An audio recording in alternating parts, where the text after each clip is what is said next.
आपको बताते हैं आज की तारीख में क्या है इस खास। 1675 में गुरु गोविंद सिंह सिखों के गुरु तकर्रर हुए थे। 1811 में कार्टेना कोलंबिया ने स्पेन से आज़ादी का ऐलान किया था।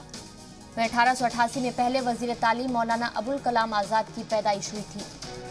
1888 में ही सियासतदान JB कृपलानी की हैदराबाद में पैदाइश हुई थी। 1918 में पोलैंड आज़ाद हुआ था। 1675 में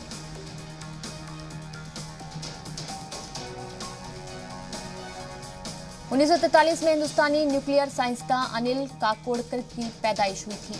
1973 में पहली बैनुल-अक़वामी डाक टिकट नुमाइश हुई थी। 1975 में अंगोला को पुर्तगाल से आज़ादी मिली। 1982 में इजराइल के फौजी हेडक्वार्टर में गैस धमाका हुआ था। 60 लोगों की मौत हो गई थी।